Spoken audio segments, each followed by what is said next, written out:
If you don't have a cordless shop vac, you may want one after you see this. So this is the item that got me started down this path of checking out these new M12 tools. Not only is this a cordless wet dry vac, but it's also affordable, coming in at today's prices of $139. So once this thing's out of the box, all you're gonna find is the vacuum itself, which means that all those accessories are stored inside. So let's open this thing up and see what it comes with. Inside the top of this vacuum, you're going to find 4 items: a crevice tool, a wall mount, a utility nozzle, and a flexible hose. But there's also a secondary compartment on the bottom of this vacuum. If we flip the latch on the front and the back of the vacuum, you can see it reveals a HEPA filter. And that, along with the 2 free batteries, covers all the accessories that come with this tool. Now let's take a tour of the vacuum itself. Let's start off at the top. One of the first things you'll notice is it has a retractable handle so that you can carry this thing with you wherever you go.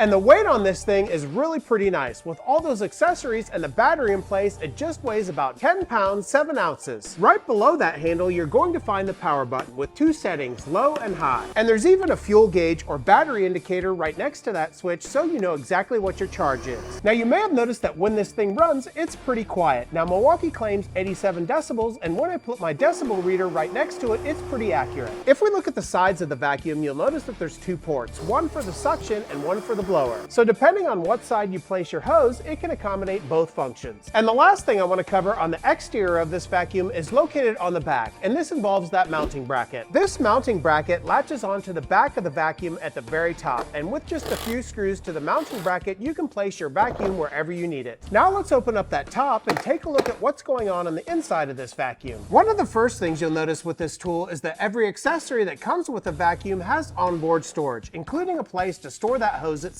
But the hose isn't the only thing with perfectly fitted placement. If we remove that hose, you can see that the crevice tool is located right underneath. And if we look at the top left-hand corner of the unit, you'll also notice there's a perfect spot for that utility nozzle as well. And just below that nozzle storage, you're going to find the battery outlet. And the nice thing about this vacuum is not only will it take the larger M12 batteries, but it will also take those smaller M12 batteries. And if we pull that hose out through the side of the vacuum, you can see there's a small notch on the side that perfectly fits that hose. And once everything's in place, you're ready to clean up, whether you use the hose itself, the utility nozzle, or the crevice tool. But does this thing really suck? Well, sure, it can do stuff like sawdust, but can it pick up heavier items like nuts and bolts? Well, I think you'll be quite surprised at what this thing can pick up, and anything that can handle these nuts and bolts is strong enough for my shop.